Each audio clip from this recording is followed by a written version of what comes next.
Moitas grazas, Fiona. É dicir, para min, como os podedes imaginar, é un gusto volver a Vigo cada vez, non? Aquí nacín, aquí loitei, polo tanto, encantado, non? Me toca ir a moitos sitios, pero aquí vou aínda con máis gusto. Como ben sabedes, rodeado de compañeiros de ante e de hoxe. Agradecer a Esquerda Unida, a Fiona Brennan, a Teresa Marchantes, ao vosso responsable, Guillermo Crego, a Antonio de Citroën, como decíamos antes, por esta invitación. Hai 40 anos que fundamos Esquerda Unida. O primeiro local tiñamos en Policarpo Sanz, frente a García Barrón, e agora estamos aquí, moi importante. Parabéns para vos e para todos os que podemos estar aquí tan a gusto 40 anos despois, sabendo que a decisión, o digo como antigo membro do Comité Central do Partido Comunista de España, que a decisión de construir Esquerda Unida foi correcta, é necesario e que seña por moito tempo, en definitiva. Ben, hoxe veño a falar un pouco alarmado, non? Ou polo menos quero sementar alarma en vos, e sobre todo tamén naquela xente máis nova que vaya seguir esta conferencia a través das redes. Estamos vivindo o último xiro inesperado da historia inmediata, que non é outro que o auxe, xa non o auxe da extrema dereita, sino o auxe de gobernos coa presencia da extrema dereita, nalgúns sitios dun xeito absoluto, en outros compartindo o goberno con organizacións de esquerda, de dereitas tamén.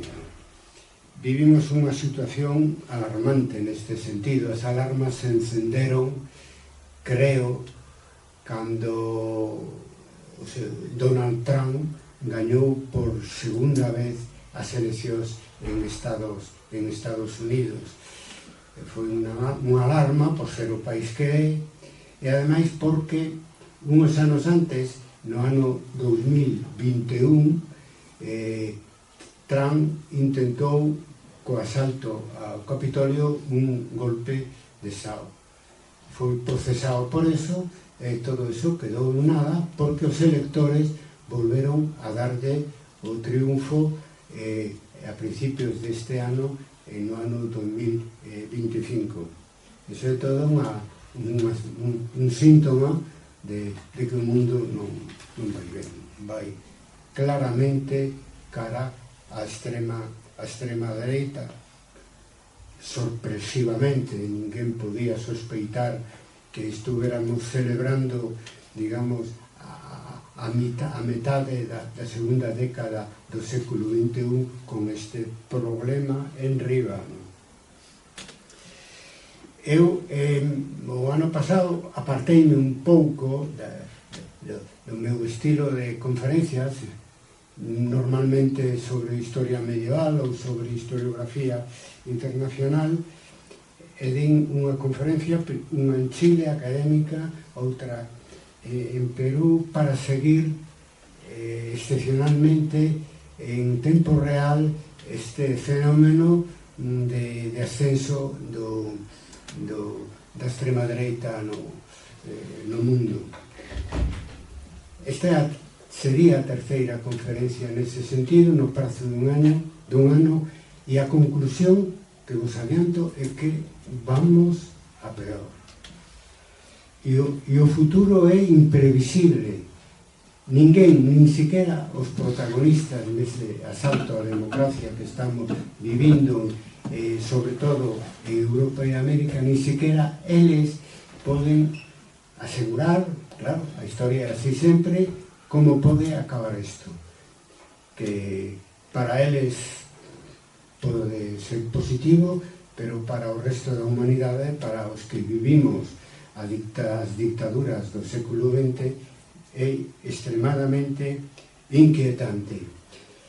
De momento, Europa está facendo de contrapunto, grazas a que nos países europeos vivimos nos anos 30 e 40 pois o fascismo, o nazismo que provocaron a Segunda Guerra Mundial. Europa sufriu tremendamente e costaron moitísimos mortos acabar co fascismo, co nazismo e co imperialismo nipón. Por lo tanto, estamos un pouco, digamos, vacunados. Un pouco. Por lo menos durante certo tempo. Se está levando a práctica o que se chama un cordón sanitario. É dicir, de porse de acordo as forzas democráticas para que non goberne, aínda que seña o primeiro partido en resultados electorales, para que non goberne a extrema dereita. No último ano, isto funcionou ben en Francia. Logo, en Alemania, máis recentemente, e en Austria, as forzas democráticas, a esquerda e a dereita, se puseron de acordo para deixar aos dous partidos extremistas de dereita fora do goberno. Agora, un pregúntase, hasta cando? Hasta cando seremos capaces de que accedan ao goberno en base a unha serie de votos que saberemos tamén de onde veñen. Cando o nazismo e o fascismo asolou Europa, tivemos un apoio de aliados moi importantes. No norte, a Unión Soviética, e no sur, ou, se queredes, en Occidente, os Estados Unidos de América. Pero eso cambiou terriblemente.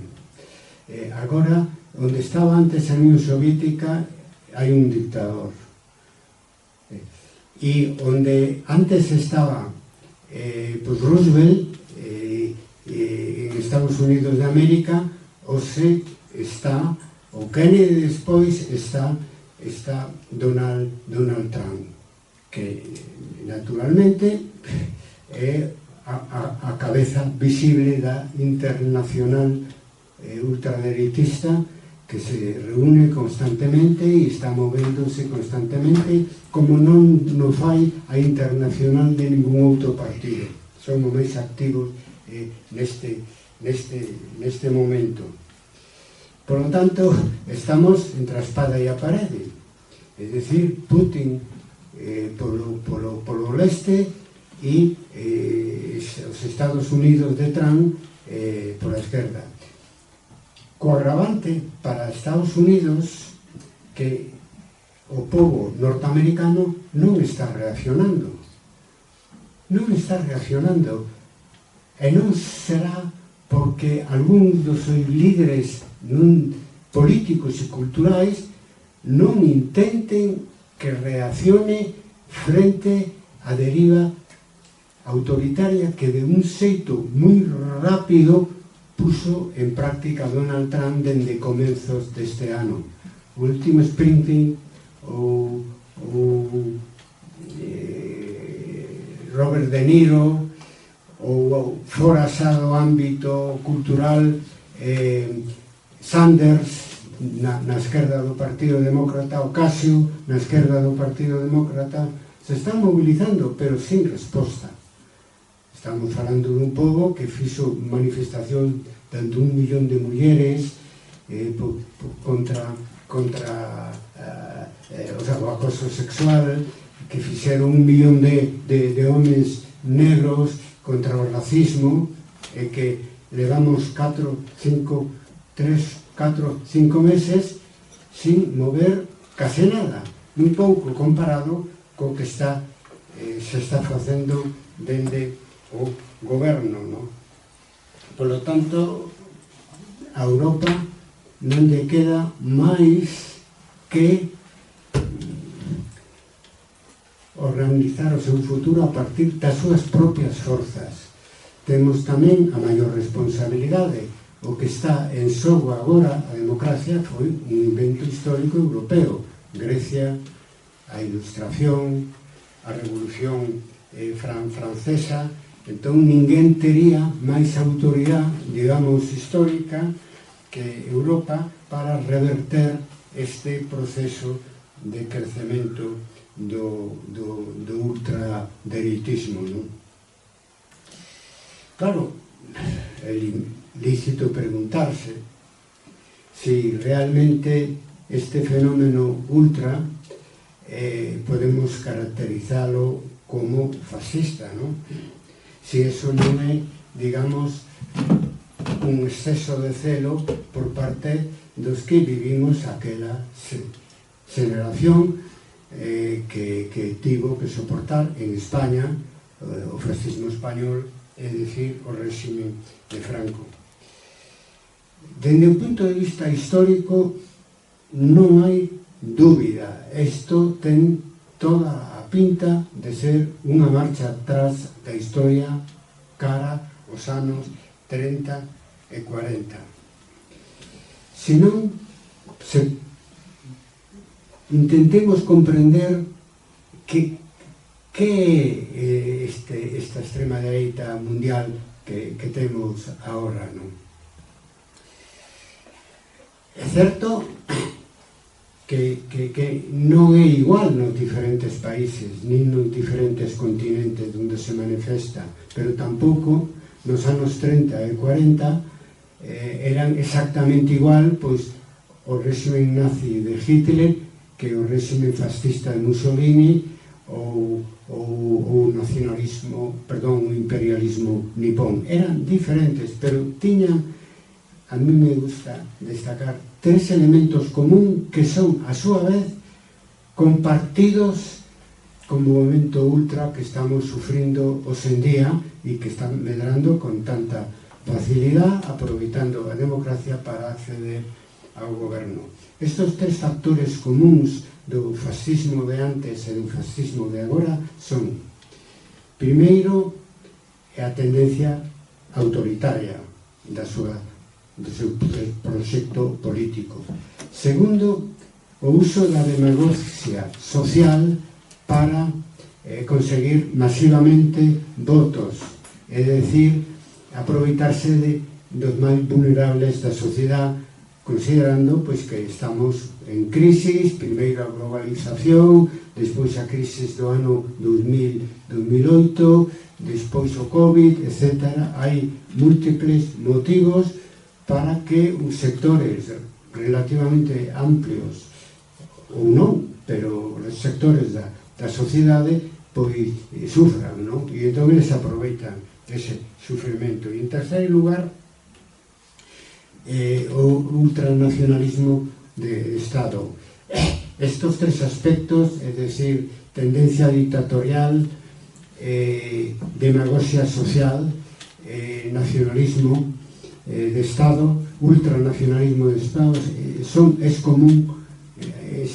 elementos comuns entre a extrema dereita de hoxe en día e o nacionalismo e nazismo dos anos 30 e 40. O da democracia é a relación da extrema dereita coa democracia é algo endiablado, non? Porque eles utilizan a democracia exclusivamente para acceder ao poder, é dicir, o plan da extrema dereita. Eso vémolo claramente co Partido Vox en España, é gañar votos, chegar ao goberno e baleirar dende dentro a democracia, indo na dirección íntima do seu proxecto, que é establecer un réxime autoritario, un réxime dictatorial. Neste momento, inda que seña doloroso recoñecelo, o modelo para estes partidos de extrema dereita que se moven na democracia é Putin. É dicir, un régimen autoritario, aí prácticamente non hai oposición e poden facer o que queiran. Claro, chegarán a ese extremo estes partidos ultras de instaurar unha nova dictadura en Europa e en América. Bueno, eso será, eles van intentalo, ainda que non lo proclaman, e vai ser, si poden facelo, que o farán, e sobre todo vai ser que nos lle deixemos que o fagan, porque é que están traballando en favor de un cambio político, etcétera, hacia a cara a algo que nos coñecemos ben, cando menos a xeneración nosa, que nos coñecemos ben. Daí a nos obriga explicarlo a todo o mundo. Farán o que poidan e o que lle deixemos facer. Bueno, aproveitarse dos vulnerables, ao dixemos, é dicir, por exemplo, en Estados Unidos, a propaganda de Trump é toda, pois, naqueles estados nos que se cerraran máis fábricas, non? Pola globalización, non? Prometéndolle dunha maneira artificial, cos aranceles agora, a ver se volven as empresas ali. Se aproveitan da necesidade desta xente, quedou sin emprego, sin medio de vida. E logo, claro, está o outro fenómeno que non é só estadounidense, sino que afecta a todo o mundo occidental, que é o fenómeno da emigración, sobre todo da emigración irregular, que crea unha reacción, en fin, quasi racista entre os que teñen ou temos nesta sociedade unha relación máis establecida. Entón se prestaba moito a demagogia social e por aí van os tiros, pero non só en Estados Unidos, tamén en España e en toda Europa, aproveitarse dos emigrantes para xenerar unha reacción racista, non?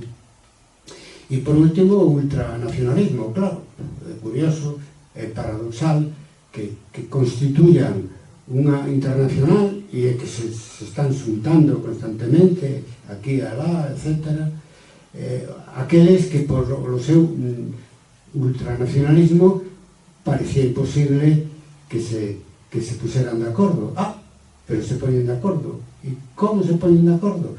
Pois pola adoración que sinten polos seus líderes, porque o sistema fascista exixe un caudillos, e o caudillo neste momento é Donald Trump, é a cabeza visible da internacional ultradereitista, e agora Trump resulta que pon un 10% de mínimo de aranceles a todos os países do mundo, e é increíble como todos os países, diríamos, en rigor, fascistas de extrema dereita, pois deixan de ser patriotas e pasan, digamos, a facer e a decir o que lle diga o seu xefe de filas mundial, que é Donald Trump.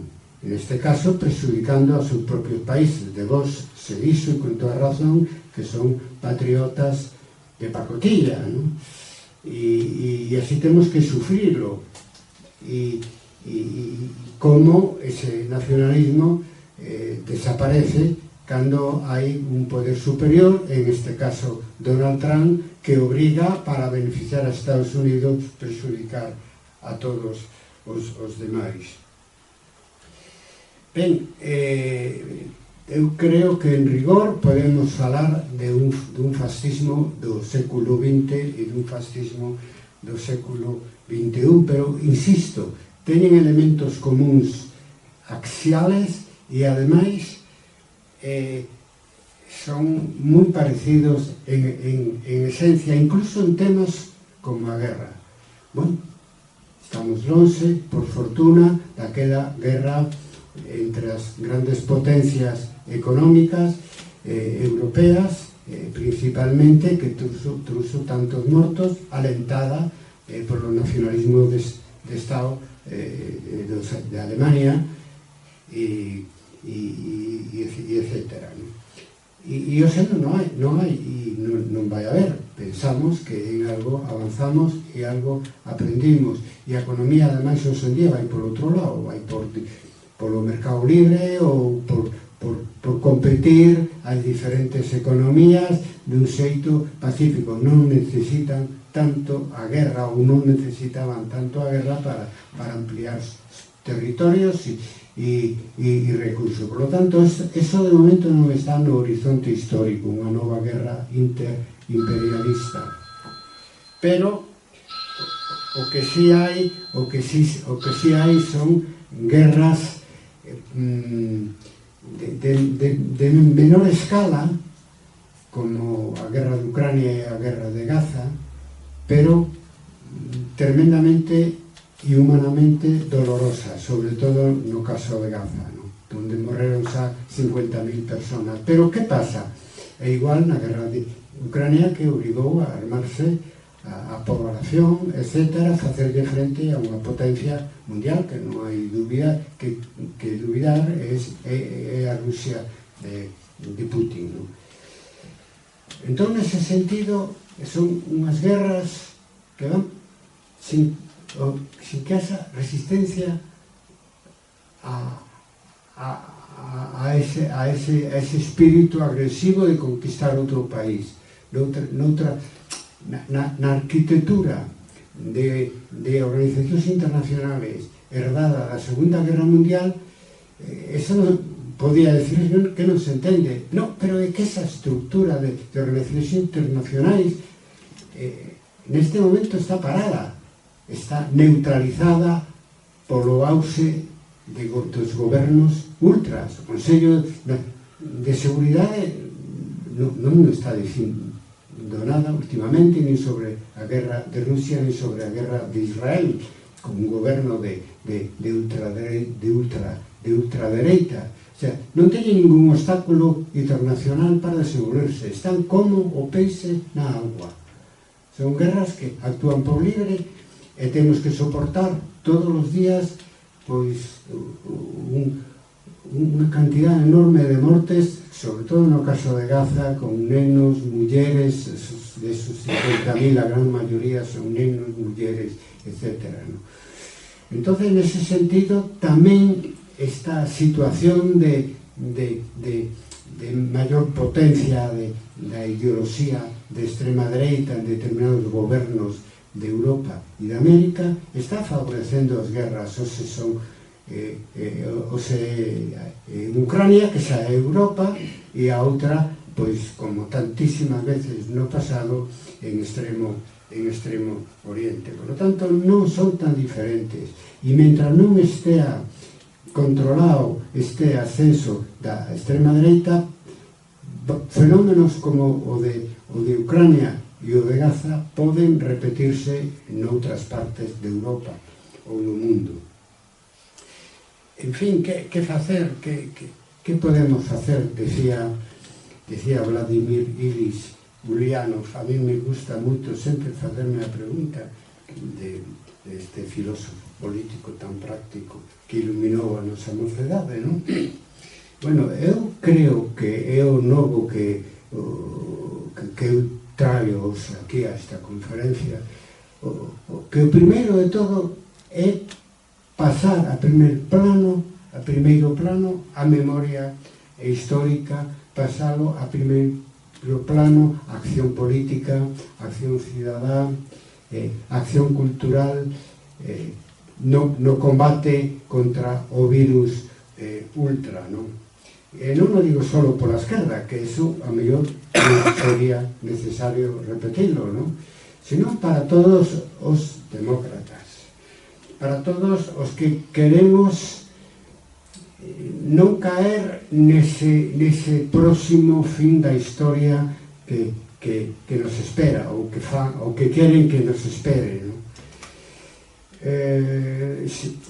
Recordaredes todos en 1989, decir, fai, polo tanto, xa 30 anos que Francis Fukuyama, un politólogo, norteamericano falou del fin de la historia, non? É dicir, a historia se acabou porque agora, caído o muro de Berlín, pois se estende a democracia, ven a globalización neoliberal, e iso pois era o fin que nos teñan preparado e que criticamos en moitos aspectos, sobre todo no económico da globalización multinacional, pero o fin que nos espera agora é moito peor.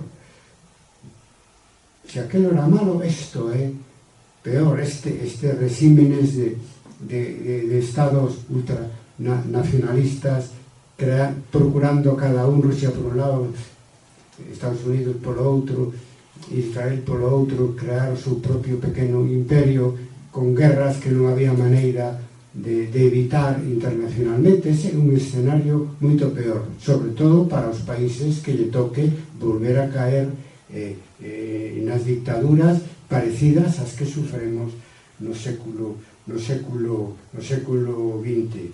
Eu, con toda sinceridade, hasta ahora se estuvo minusvalorando este perigo de acceso aos gobernos en Europa e América do novo fascismo. Pero imaginadevos, por exemplo, non podíamos imaginar ata agora de que o presidente de Estados Unidos pois dixera, como dixo Trump, de que eu non estou moi seguro de que teña que cumprir coa Constitución norteamericana. A Constitución norteamericana de 1776 é sagrada. É sagrada, é realmente o eixe da organización xurídica e política do país, sagrada. Se teño que cumprir ou non sei. Coa persecución dos migrantes sin papéis que entran en Estados Unidos, creando centros de detención por todos os lados, pues está facendo algo moi parecido ao que fixo Hitler cos xudeus. Eso non cabe dúbida, é dicir, a donde vamos? É que máis do que están dicindo algúns prohomes da cultura pola boca pequena, porque teñen pouca forza, algúns políticos demócratas como Sanders e Ocasio, non podo decir, pero eles mesmos de momento non están sendo capaces, porque sabedes que pasa con os Estados Unidos?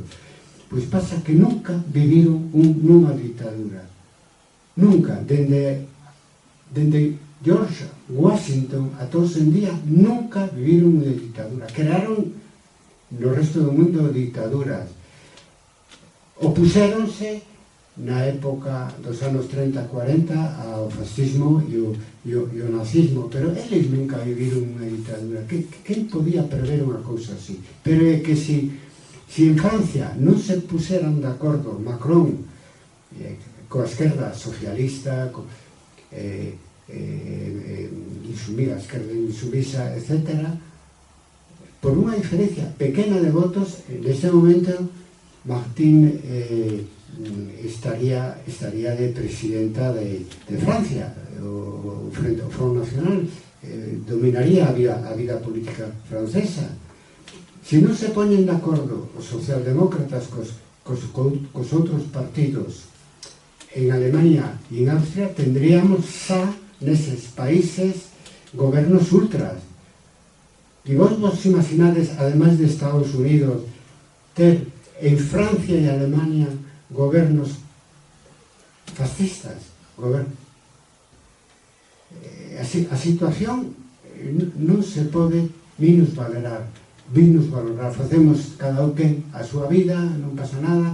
Eso parece que simplemente son as reglas da democracia, nada. Aí hai uns señores que están tratando de acceder ao goberno que non teñen convicción democrática ninguna.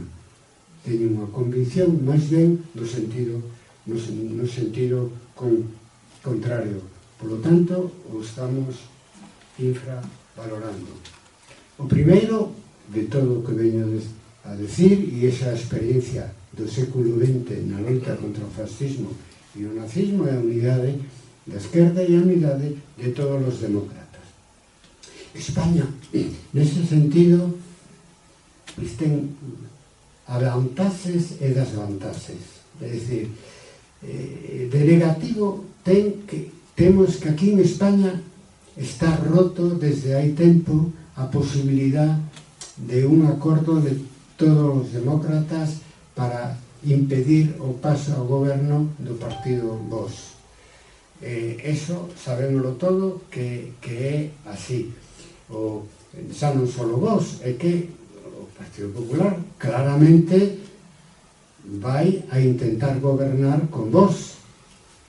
Intentará unha coalición PP-Vox.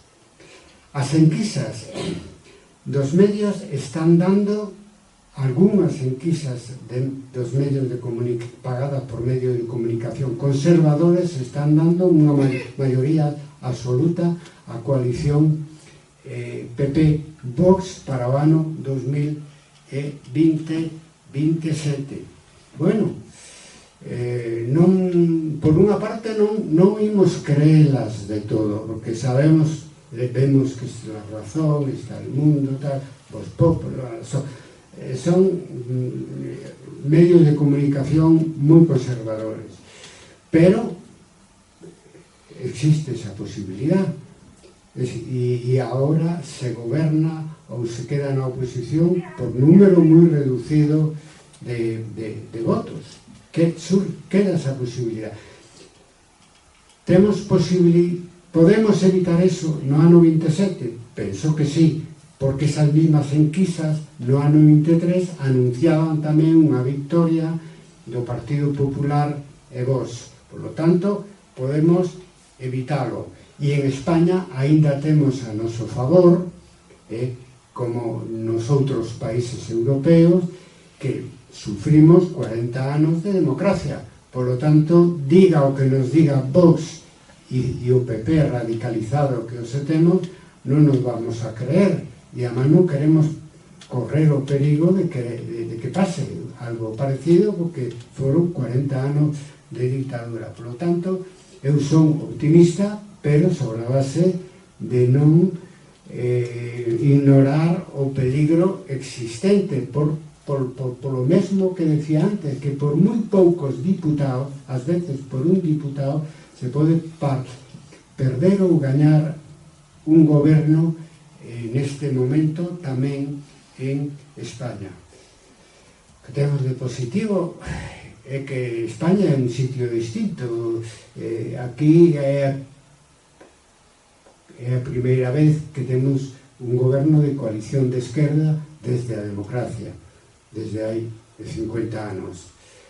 Ten que ver con este fenómeno que estamos a denunciar? Pois sí, eu creo que España está moi viva nunha parte da aprobación, recordo da ditadura, e entonces de momento se aguanta a situación. No resto de Europa, que teñen a mesma experiencia que nos, ou que durou menos, pero foi moi dura, que é a ocupación nazi de toda Europa. Durou menos que a ditadura de Franco, pero foi moi dura e van aguantando. Cando non se sabía se iban a deixar fora ao partido de ultradereitas en Austria, houve unha manifestación de decenas de miles de personas en Austria. Claro, viviu o nazismo, entón, pois, todavía, pero despois resulta que a diferencia casi non saliu o presidente acordado porque fallaron 2 ou 3 votos, 2 ou 3 diputados. Nos estamos movendo nunha situación de equilibrio moi delicada. Nos estamos xogando moito e non somos plenamente conscientes do que nos estamos xogando neste momento. Eu o único que digo respecto ao goberno que temos hoxe en España é que debemos aprender a cuidalo.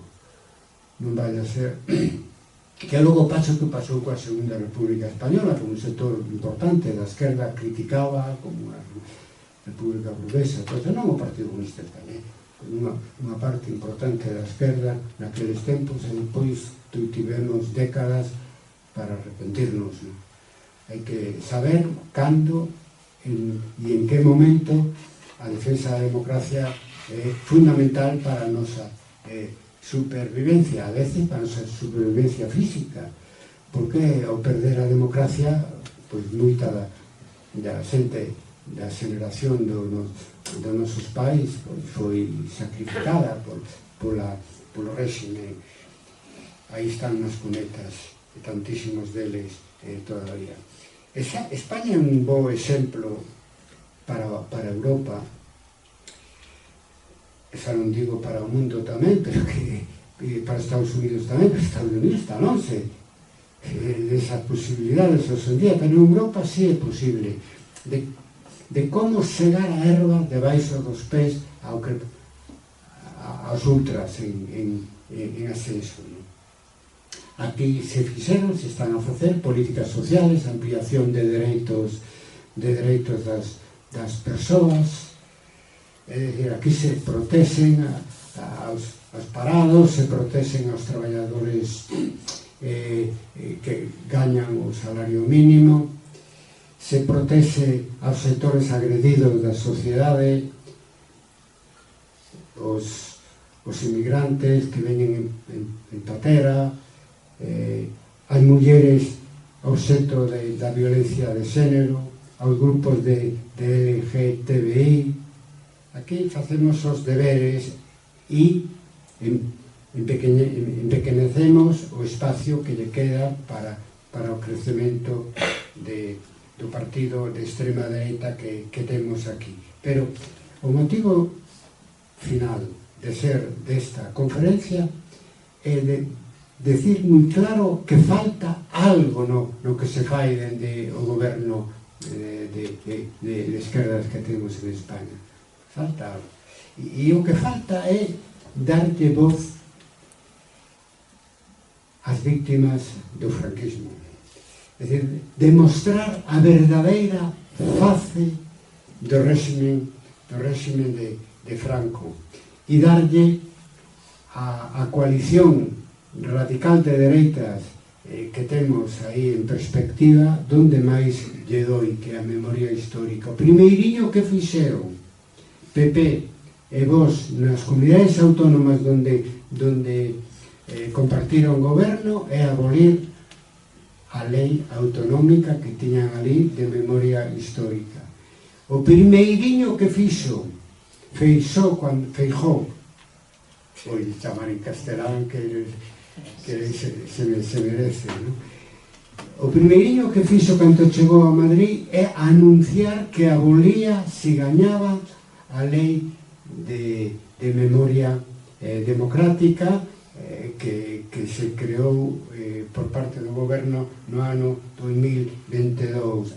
E non hai máis que ver como se suben polas paredes cando se falan dos 50 anos de Franco, de celebrar a morte de Franco, os 50 anos, perdón, de democracia, de celebrar a morte de Franco. Non queren que se saiba nada, queren, sobre todo Vox, pero en alguna medida tamén o PP se está, leva un tempo preparándose para esa coalición con Vox, donde Vox xa sabemos que vai a ser moi exigente. De feito, por aceptar pouca cousa, abandonou finalmente os gobernos das comunidades autónomas onde estaba co PP. Eles van exigir, como mínimo, unha vicepresidencia e varios ministerios. Como mínimo, probablemente máis. Como mínimo. E ao mesmo tempo, o PP se está acercando a través de Isabel Díaz Ayuso, pero tamén directamente o propio Núñez Feijóo, a ese PP, a ese Vox co que quere formar goberno. Bueno, eso tamén o fixo o Partido Socialista Obreiro Español cando se coaligou con Podemos, agora con Sumar, é dicir, co que tiña a súa esquerda. Eso, senón non é posible facer un mínimo de goberno, un goberno mínimamente homoxéneo, non? Entonces, esquezámonos o que foi o PP. O PP está evolucionando cara á extrema dereita claramente porque hai tempo que chegou á conclusión de que non vai ter ninguna outra posibilidad de gobernar solo tamén. Por lo tanto, ese é o que temos diante nosa. Hai que darlle máis voz ás víctimas do franquismo para desenmascarar esa extrema dereita que, se nos despistamos moito, vai a gobernar a partir do ano 2027. Un bo comenzo neste ano e unha alegría para os que, ademais de estar preocupados por este tema, somos víctimas do franquismo, é que un bo comenzo, digo, foi declarar o ano 2025 o ano dos 50 anos de democracia e decía antes, e da morte do dictador Franco. Bueno, este último non era necesario, porque con as 50 anos de democracia quedaba claro, pero, naturalmente, de vez en cando hai que recordar que Franco lle deu un nome á ditadura que representou e que el creou paso a paso, non? Despois da victoria na Guerra Civil. Por lo tanto, obviamente, todos vivimos con champán ou tuviéramos a man cando morreu Franco, ainda que nos éramos máis partidarios, naturalmente, de derrocalo dende a rúa. Pero, en fin, é un bo comenzo esta celebración dos 50 anos de democracia e da morte do dictador Franco. E urxe moverse, se están facendo cousas. Esta conferencia eu, naturalmente, Fiona xa o fixo tamén, e entra dentro destas celebraciones dos 50 anos de democracia que tamén se están facendo actividades na universidade. Eu estuve na miña universidade nunha mesa redonda de franquismo, tamén nos estamos movendo, eso está ben, pero vamos a con retraso, porque as enquisas se están dando nunha franxa de población importante, e é un fenómeno recente, de uns aniños solo. Están dando entre esa franxa da población moza entre 18 e 25 anos porcentaxes alarmantes, non só de voto a Vox, porque a Vox votan moita xente enganada, non. Nas enquisas hai un 20-25% da población nova que teñen 18 e 25 anos, a edade dos nosos alumnos universitarios, para que nos demos conta, pois ben, que son indiferentes entre si o que hai é unha ditadura e unha democracia. Que pensan que unha ditadura en determinadas circunstancias é aceptable que se impoña, ou que simplemente que prefiren como sistema de goberno a dictadura. Así, son os datos, non solamente nun sondeo general, que se fixo outro en Cataluña específico, deron as mesmas cifras, non peores, hasta un 30% da población soben que é, dicindo claridade, parafascista neste momento de ideas, aínda que eles non o saiban, son parafascistas. Entón é moi inquietantes. Outra cousa que din moito, aparecen as enquisas, é, bueno, el régimen de Franco non foi tan malo. Non foi tan malo, teñen toda razón. Foi peor que malo. Foi peor que malo. E non queren saber nada do que se fixo na época da ditadura, que non foi un fenómeno que afectou a minorías, que tanto as minorías dos asusticiados ilegalmente, dos fusilados, enterrados en fosas, eran de 150.000, se calcula, pero que ademais, hasta o fin da dictadura, o número de xente torturada, presa, expedientada, expulsada do centro do estudio, expulsada do centro do traballo, na época Zapatero se fixeron, estaban facendo, en fin, contando, daba hasta 4 millóns.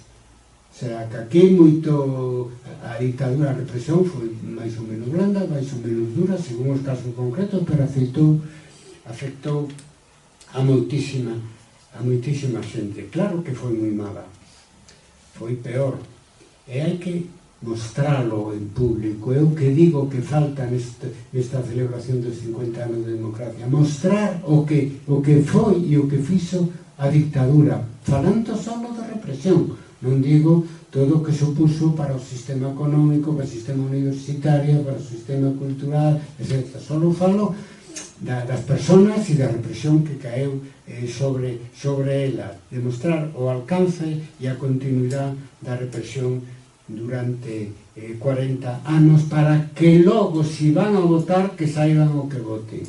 E logo, se van a banalizar sobre o que significa unha democracia e unha ditadura, que o fagan a conciencia do que están defendendo e do que pode vir e do que poden utilizar outros cos seus votos. Isto falta porque non hai máis que ver a ignorancia que hai. Eu tuve que vivilo como profesor. De feito, xa vai por 2 veces que meus compañeros de Historia Contemporánea,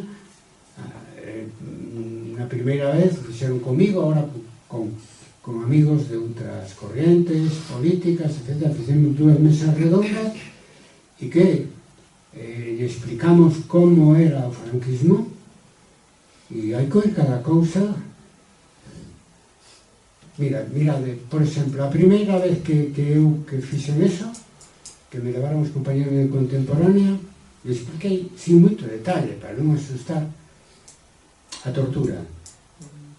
Pero que a mí non me gusta, porque é un tema desagradable e que non sempre o que hai enfrente son xente que sincroniza contigo, é dicir, non sei, pensarán o que inventas ou que non lle importa nada. E sabedes que me dixo un moi bo alumno e colaboraba conmigo nas miñas clases, etc. E dixo, sí, non, tú non crees que houbera sido mellor que a dictadura durara máis para que así o PC seguira sendo o partido principal que había? Logo meus compañeros dixen, como te enfadaste? Non, dixe, pero como? É que non acabas de oír o que eu dice. Antes de que atopáramos nesas enquisas isto que digo, que les da igual unha ditadura a democracia, veíamos que había unha ignorancia supina do que foi o réxime que aquí houbo durante 40 anos. Claro, poden decir, é unha cousa antiga, ahora non hai. Como? Estás votando a vos. Como que ahora non hai? Pode haber. Se pode haber un réxime, como din ali, de deriva autoritaria de Estados Unidos, por que non vai a poder haber aquí se tú votas? Claro que é un tema actual. Non é un tema da xente maior, é un tema absolutamente actual. Nos por eso creo que hai que ir máis alá con isto dos 50 anos e da memoria histórica, e sin abandonar a excavación de fosas. Queda moito por facer. Meus compañeros de Historia Contemporánea en Historia, dirixido por Lorenzo Fernández Prieto, meu amigo e compañeiro, están facendo neste momento un censo de fusilados, desaparecidos e executados en toda España. En Galicia xa está feito o proxecto Nomes e Voces. Eso, sin abandonar esa tarefa, o que creemos que hai que facer agora é investigar a represión dos anos 60 e 70. A Lei de Memoria Democrática xa o prevé, pero mirade, a Lei de Memoria Democrática está feita coa mellor intención, mellor a Lei de Memoria de Zapatero, pero foi creada hai 3 anos e fixeron moi pouco, o sea, vai a paso de tartaruga. E non temos todo o tempo do mundo, porque se hai un cambio de réxime, adiós, olvídate. Na época de Rajoy xa pasou, non a aboliu, pero con Mariano Rajoy non se excavaron fosas, non se fixo nada de memoria histórica, non se empregaron os recursos previstos para nada. E o que pasaría se ganara Feijóo agora e Abascal, que sería moito peor. É dicir, non só habería abolición, por tanto, a Secretaría de Memoria Histórica, de Memoria Democrática, que ahora está, afortunadamente, no Ministerio de Torres, pois territorial, etc., pois é que se lamentaría de haber perdido tanto tempo. Hai que investigar ata as primeiras eleccións ou hasta a Constitución, hasta o ano 1937 ou hasta o ano 1970, hasta un desacordo. Por que? Franco torturou e matou ata o final. Aquí sabémoslo porque temos, en fin, non é unha honra, é unha desgracia, de que aquí nos tocaron os últimos pena de mortes firmada por Franco, con Humberto Maena.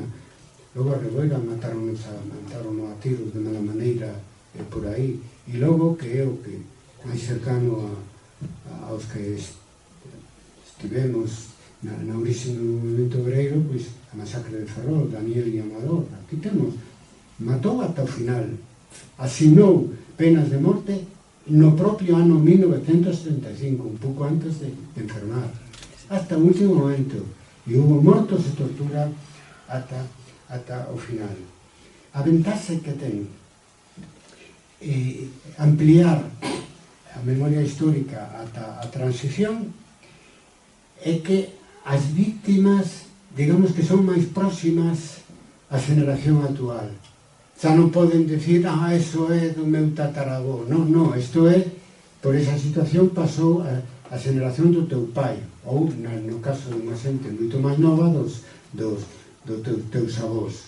É algo moito máis cercano. Por eso costa que sala a luz todo eso, vile niño, porque o matou o COVID. Se non houbera sobrevivido ata o día de hoxe, que é o torturador máis célebre, por desgracia, que temos en España. E aínda para máis ironía histórica, morreu no mesmo como consecuencia da mesma pandemia que Galante, que é un compañeiro da LCR, que era o abandeirao da loita porque se xulgaran as torturas do franquismo en España. Morreron os dous tamén, así, polos colos.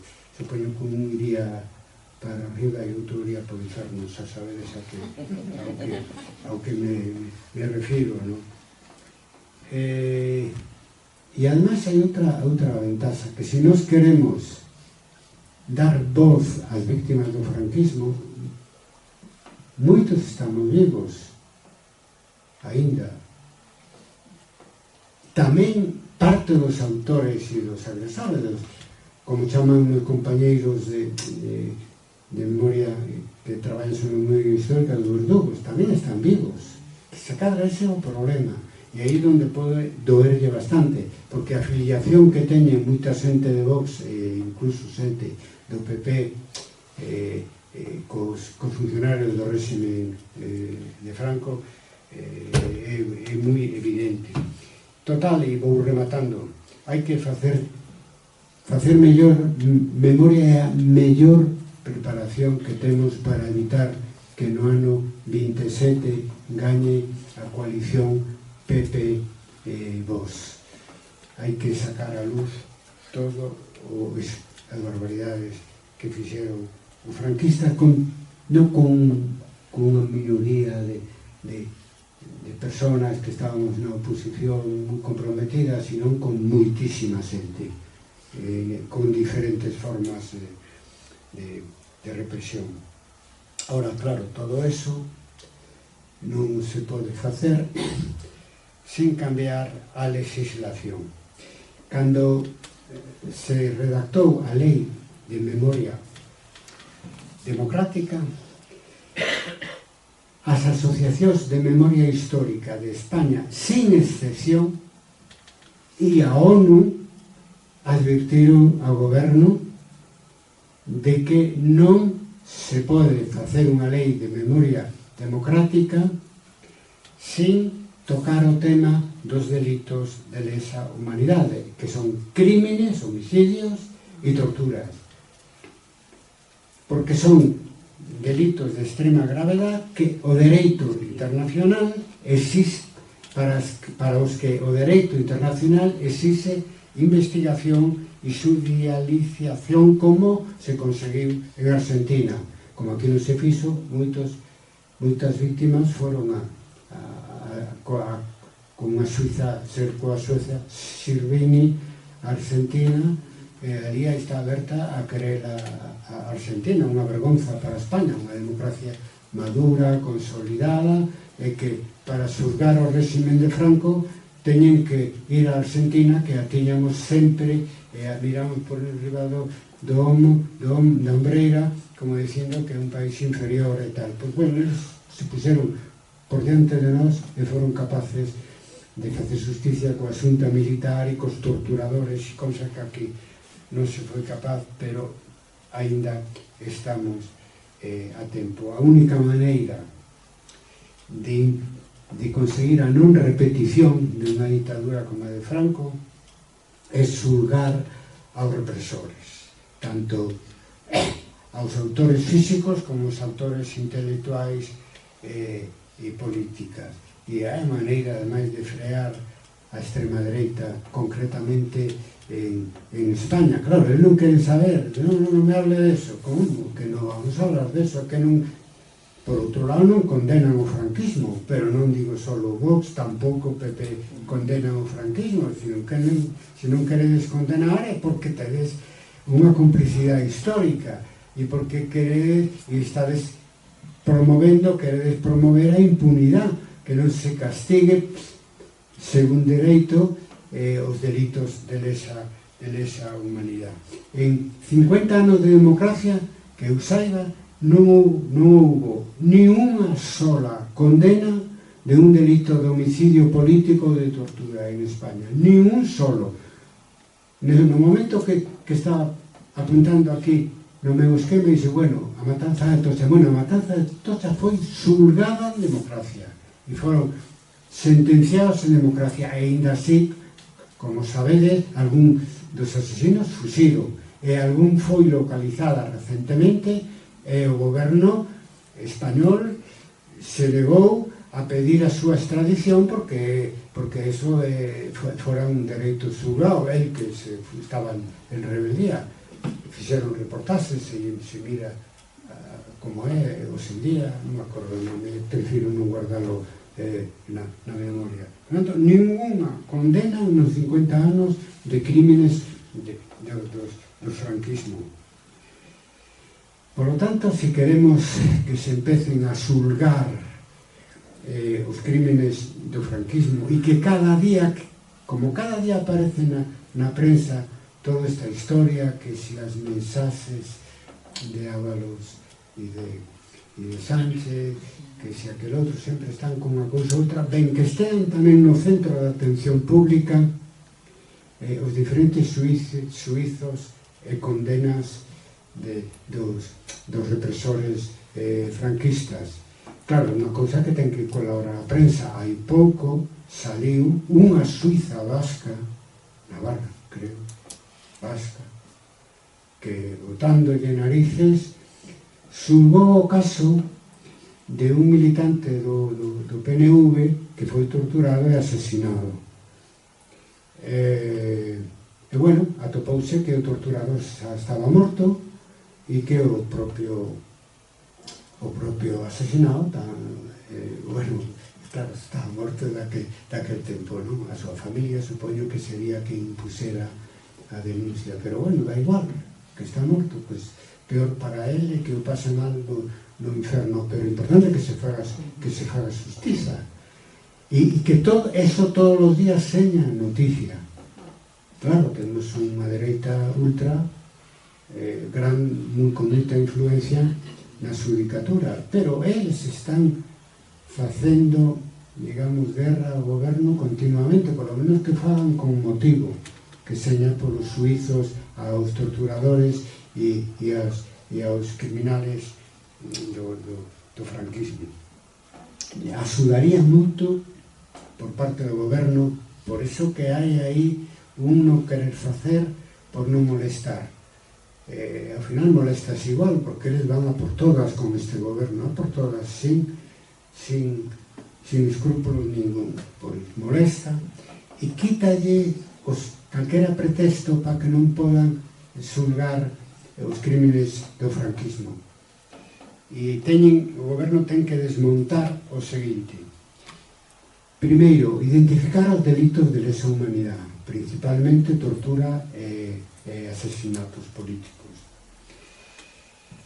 De explicar que son, no dereito internacional, imprescriptibles. É dicir, non, xa prescribiu. Non, son imprescriptibles. Logo, explicar que ninguna lei de amnistía pode impedir xulgar esos delitos de lesa humanidade justamente porque son imprescriptibles. E terceiro, que independientemente de que os autores desos delitos estean vivos ou non estean vivos, hai que facer xustiza. Porque eso é non solamente o que piden as víctimas, sino o que piden unha democracia limpia de sangue. Unha democracia sana, que non teña que recibir leccións nin de Argentina nin de ningún outro país. Pola democracia, xustiza, verdade, reparación. Fascismo nunca máis.